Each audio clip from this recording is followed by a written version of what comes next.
Hello! In this lesson, we're going to go over lighting. We'll learn what each light does, how you can customize your lights, and what each light is suited for. That being said, it is a theory lesson, not a practical one. I will assume you understand the basic controls, though if you need a reminder, my keyboard and mouse inputs will be in the bottom left of the screen. The first thing we're going to do for the lesson is ban the use of HDRIs. HDRIs aren't bad, quite the opposite, but they don't teach you how lighting works. They are used by many to replace lighting, which isn't the goal of this lesson, so take off those HDRIs. So before we go and demonstrate each light, let's talk about what the lights are and how they are used. The point light, the most basic of lights, this light represents a light bulb. It lights the immediate space around it, and you can increase the radius or size of the light, but doing so will spread the light thinner, meaning you need to increase the wattage of the bulb or point light to match. The spotlight, as the name would indicate, this light represents a spotlight. It shines light directly through a cone. You can adjust the cone's size and blending on it, as well as the wattage of the spotlight. Spotlights are a hard light and used to create harder shadows. The area light, the most commonly used light. This light represents a lit up surface such as a studio light. You can adjust the size of the surface as well as the wattage of the light. Area lights are a soft light and used for creating soft shadows, which is why they are often found in photography studios. The sun lamp, a primary outdoor light. This light represents, as you might expect, the sun. You can adjust the power of the sun, although the default of 1 is usually fine. The sun is a hard light and used to create realistic shadows that you'd expect from the real sun. So let's move on to a visual demonstration on the different lights in the small scene you can see here. Here I have added a sphere behind the point light to represent where the light is. You can see the light has lit up the center object, leaving a hard shadow on the other side due to its small origin point. You can also see the sphere is lit up. This is due to the point light emitting light in all directions, which is also shown by the ground around it also being lit up. Here I have the spotlight, and I have left the sphere in, although you can now see it isn't lit up. That's because the spotlight only shines light in the cone in front of it, which means anything behind the light remains unlit. You will also notice the emitted light creates a cone-like shape on the ground for this same reason, leaving the ground around the light itself in the dark. The shadow on the opposing side of the object, similar to the point lamp, is a hard shadow due to its small origin point.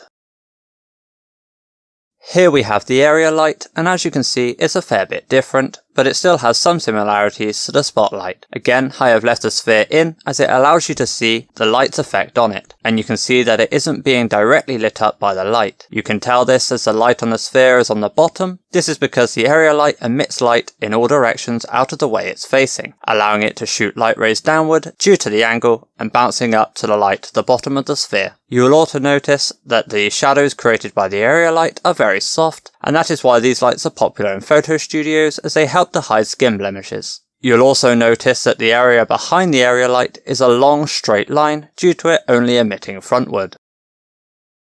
Here we have the sunlight, and you might have noticed quite a few differences, as well as some things that seem a bit off. First of all, you'll notice that the entire scene is lit up. This is because the sun lamp, unlike the other lights, emits from the sky and not from the location of the lamp itself. This has some additional effects, like the sphere leaving a shadow on the object. The sphere is still behind the sun lamp, but the sun lamp shines from the environment and therefore is lighting up the back of the sphere instead of the front. The sun leaves a hard shadow due to its small origin. Despite the sun being enormous, it's a very long way away. This is why the shadows from the sun are very straight and don't fade out. The sun lamp is not affected by its location whatsoever and is only affected by the rotation. The light all shines in a singular direction, following the direction of the sun lamp. So if we look at this scenario where I have a cube floating off the ground with a sun lamp placed beneath it, where should the shadow be? I will pause for a second for you to think, then I'll show you the result.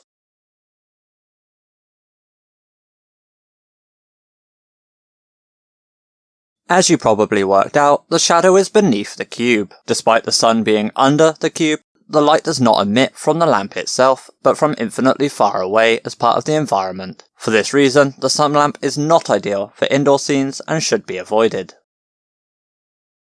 If I could take a second just to ask you to subscribe, that would be really helpful to me. If not, leave a comment and let me know what I should cover to get you on board. Let's try to use some of these lights in a practical manner. The scene you see here is the one we're going to light. The first things we can establish are that it's an indoor scene and that the lighting should probably be dim. We'll now look at how it looks rendered without any lights. Here we can see the light fixtures on the wall have an emission shader, so they are lit up a little bit, but not enough. These lights are equally wide and would suit an area light, so let's add the area light and set it to 40 watts and see how that looks rendered. Much better, the scene is lit up now and you can see a lot more of the detail in the scene, but as you can see here, these feel like the light should be coming down, but that there isn't any light coming in, creating a total black point. Let's add another light inside there to have some light shining down. While we're at it, we're also going to add a sun lamp outside on low power to light up the staircase a little. We don't want this too strong, as we want a relatively dark scene and don't want the light bouncing around too much. Let's see how that looks. Much better, we've retained the dark, mysterious look of the scene, but it's lit up much nicer now. But how would this work in a proper scene, using a wider variety of lights? Well, I have another scene prepared, and we will have a look at this one. Here is the scene. You can see it's a standard bedroom scene. Having a look around, we can see a couple of places that we need lights. First of all, the window is still got part of the glass revealed, so we need a light there. There is a lamp by the bedside that would also need a lamp. And there is a lamp on this table that we would also provide a lamp for. There is also this long fluorescent light that we will also add more lights to, and there is the central light which we will also add another one to. We will go around and we will add in the lights for these various parts, and once we're done, we will then continue and check to see if there's anything else we need to add. We're now going to make our way over here, and we're going to add a spotlight to this lamp. I'm going to click, and I'm going to spawn in a spotlight, and I'm going to take some time to try and position it so it's angled the way it should be for that light.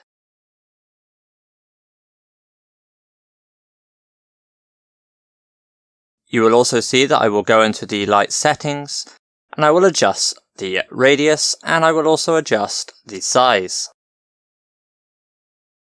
The size of the angle is going to make a huge difference. I will also make sure to have it properly set up, but that will allow for the spotlight to work similarly to how the actual light there would work, and I'll check it in rendered mode before I continue. As you can see, the light is shining, but only frontwards the way that I'd actually want it to for that kind of light. I will duplicate this one, and I will bring it over to match the other one.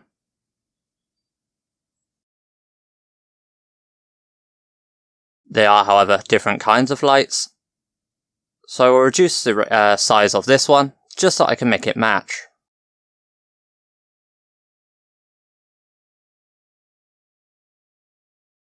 I'll take time to ensure that I get it positioned well.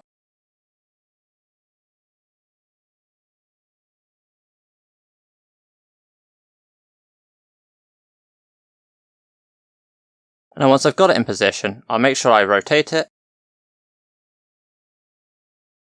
Bring the radius up to where it should be. And then I'll check it in rendered mode.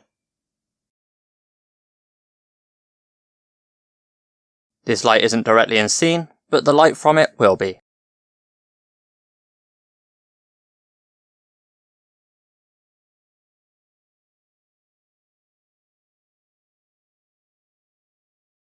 As you can see, the scene is already lit up quite well. If you wanted to, you could probably call it there, but we won't be. We're going to be adding another light onto the top. For this one, we're going to be using a point light.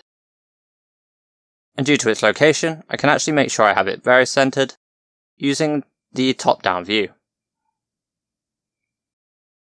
I'll bring it down a bit just to ensure it's not clipping, and then I'll adjust the radius just to make sure that I can get it as correct as possible.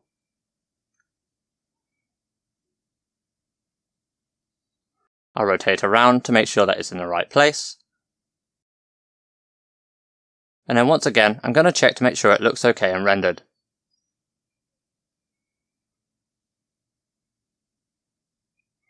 I'm checking the material for the emission, just to make sure that there isn't anything there that might mess up the look of the scene. As you can see, it looks like that light is now properly on and emitting light to everything around it.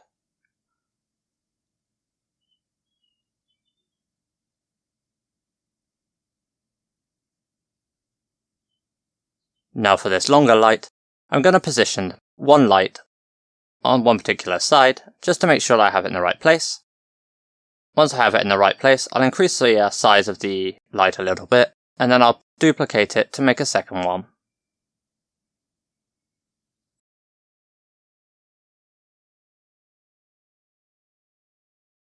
As this light isn't in the render, what's important is that we get the light that we want, but it isn't so important the way it actually looks when you are looking at it. As you can see, the scene is now sufficiently bright.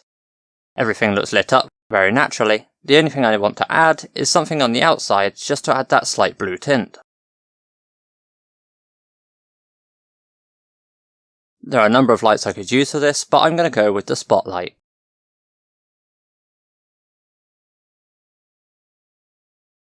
The spotlight allows me to target the light directly at the window, to prevent me from wasting any render time rendering light on the exterior of the building.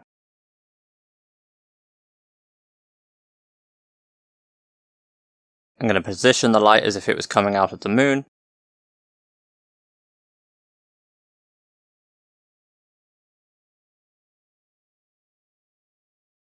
And I'm going to rotate it to try and aim it directly at the window.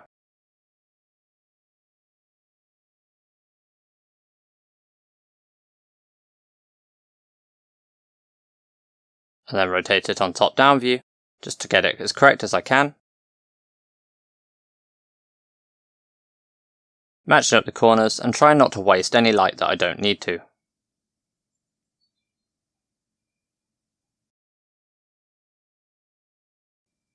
Now I've got it in position, I'm going to add a slight blue tint to the light. Although the moon doesn't normally emit a blue light, the outdoors often will admit a slightly bluish tinge to it, and I want that to appear just remotely a small amount on the actual window. The effect of this will be very small, and you'll barely be able to notice it, but it will make a huge difference if you were to be looking at it in close detail. And that is our finished scene. I'll now show you the finished render so that you can compare to see if you like it better at the end. And on that note, we have concluded the beginner to pro lighting lesson. I hope I have helped to advance your knowledge on lighting, and if there are any other topics you'd like me to cover in detail, let me know in the comments below. If you'd like to receive further videos such as this one, hit the subscribe button and leave me a like. They help to motivate me to create this content, knowing that someone at least is watching. I hope you have a wonderful evening. Thank you for watching.